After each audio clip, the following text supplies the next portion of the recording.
So hello and welcome back again to EduBy। तो आप लोगों ने हमें पहचान लिया ना। अभी हमने लास्ट वीडियो आपने हमारी देखी होगी जिसमें हमने पार्ट 1 कवर किया था अपनी सोशल साइंस बुक का, है ना। और अभी तक अगर आपने हमें सब्सक्राइब नहीं करा है तो जल्दी से जाओ और सब्सक्राइब कर लो, ठीक है। तो अब हम आगे बढ़ते हैं। आगे बढ़ने से पहले आई वुड सजेस्ट, अगर आप लोगों ने अभी तक पार्ट 1 नहीं देखा है तो उसका लिंक डिस्क्रिप्शन में है और जल्दी से जाओ और देख के आ जाओ ताकि कुछ भी छूट ना जाए, क्योंकि अब हम लोग पार्ट 2 कवर करने वाले हैं of your grade 6 NCERT social science, ठीक है। और बहुत ही अगेन इंटरेक्टिव सा लेसन होने वाला है, तो हम चलते हैं आगे। तो अब हम चलेंगे chapter 1 locating places on earth part 2, जिसके अंदर हम लोग इस चैप्टर को और कवर अप करेंगे और मैप्स और उन सब के बारे में और जानेंगे, जो कि बहुत ही इंटरेक्टिव होगा। तो चलते हैं, है ना। तो लास्ट पार्ट में हम लोगों ने क्या कवर अप करा था? हमने ये कवर अप करा था मैप होते क्या है, और हमने एक देखा था एक इमेजिनरी सिटी का मैप जिसमें हमने काफ़ी सारी चीज़ें लोकेट करी थी, चाहे वो एक हॉस्पिटल हो या एक स्कूल हो या म्यूज़ियम हो या पार्क हो। तो अब हम उसी को ही कंटिन्यू करते हैं और हम ये समझते हैं कि एक मैप होता क्या है और उसके कंपोनेंट्स होते क्या हैं। तो from this simple example we understand that map is a representation or a drawing or of some area. So what we got to know कि मैप क्या है? एक रिप्रेजेंटेशन है, एक ड्राइंग है किसी एरिया की। और वो एरिया क्या हो सकता है? चाहे वो एक छोटा सा विलेज हो, एक टाउन हो, एक बिगर एरिया हो जैसे कि आपकी सिटी, आपका स्टेट या कुछ भी, या इवन ऑफ इंडिया और ऑफ द वर्ल्ड। आप लोगों ने मैप्स तो देखे होंगे ना, इंडिया का भी मैप होता है, वर्ल्ड का भी मैप होता है, या और भी कंट्रीज हैं उनके भी मैप होते हैं। तो map can represent anything, any place, चाहे वो कोई छोटा सा एरिया हो, चाहे वो आपका घर हो, चाहे वो आपका रूम हो, इवन रूम का भी मैप होता है, ठीक। तो map is like the surface as if you are viewing it from the top. It's a 2D version, 2-dimensional version. अब मैप का जब कलेक्शन हो जाए, यानी हमारे पास बहुत सारे मैप्स हो जाएं, तो उनको हम क्या कहते हैं? Atlas. Atlas is a book और collection of maps. So now we have different kinds of map. Basically 3 kinds of map: physical, political and thematic. Physical maps are some natural feature showing maps such as mountains, oceans, rivers, and you will even see the example in figure 5.2 chapter 5 second figure, where you can see the physical maps. And you even have political maps which shows the details of countries, states, boundaries and cities.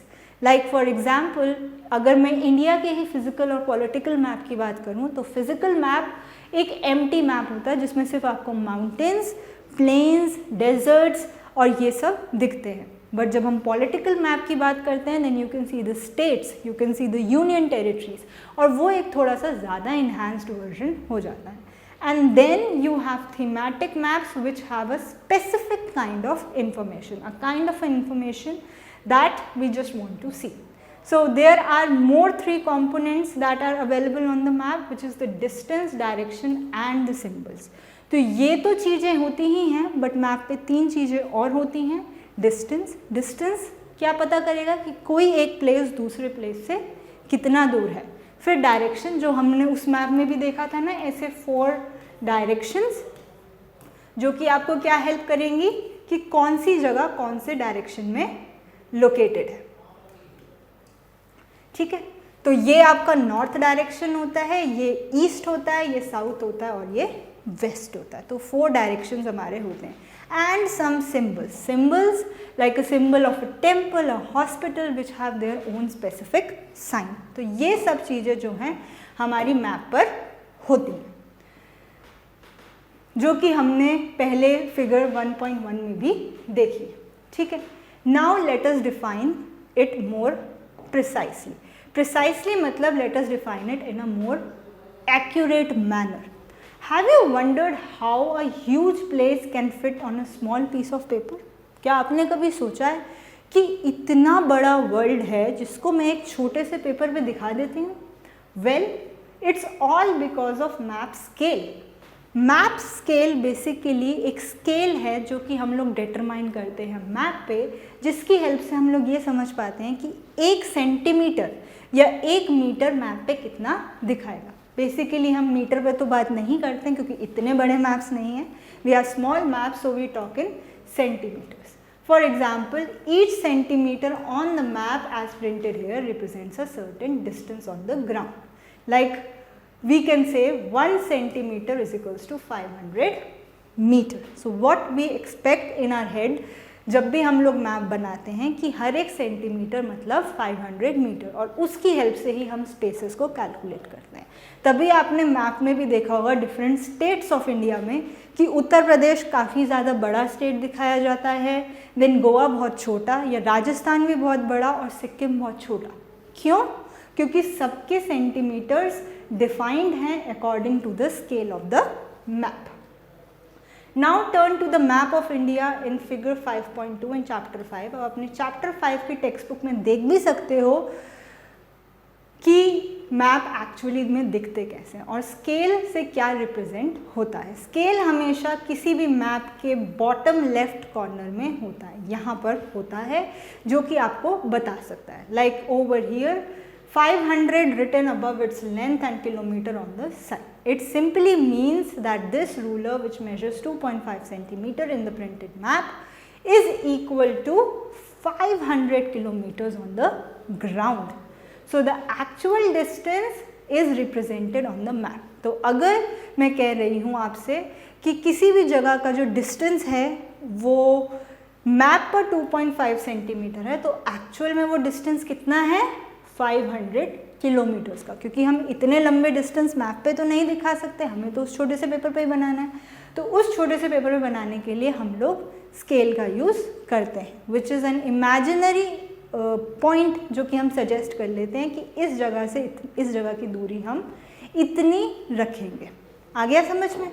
ठीक है, तो scale क्या होता है? तो अब again let us explore. आपको क्या करना है? आपको एक सिंपल सा मैप बनाना है अपने स्कूल प्लेग्राउंड का, चाहे वो एक रेक्टेंगल हो जिसकी उन्होंने आपको लेंथ दे रखी है 40 metre and 30 metre in width. यानी कि एक मैप बनाएंगे हम जिसकी लेंथ होगी सपोज 40 मीटर, ब्रेथ हमने ले ली 30 मीटर, और स्केल क्या रखना है? 1 centimetre is equals to 10 metre. तो आप इस पर किसी भी जगह का मैप बना सकते हो। और उसके बाद आपको क्या करना है? उसके डायगोनल को मेजर करना है। डायगोनल ये होता है, तो मेजर करना है और कैलकुलेट करना है कि रियल लेंथ आपके प्लेग्राउंड की क्या होगी। बहुत इंटरेस्टिंग सा होगा, आप लोग इसे ट्राई कर सकते हो और समझ सकते हो कि एक्चुअल में स्केल्स चलते कैसे। और स्केल्स बहुत ज़रूरी होते हैं जब भी हम लोग मैप की बात करते हैं, क्योंकि मैप तभी इंटरेस्टिंग होगा जब उसमें स्केल्स होंगे। बिना स्केल्स के मैप नहीं होता, क्योंकि इतनी बड़ी जगह को आप बिना स्केल की हेल्प से नहीं दिखा पाओगे।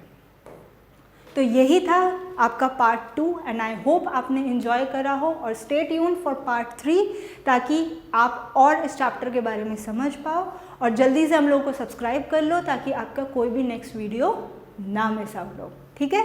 सो thank you guys, see you again.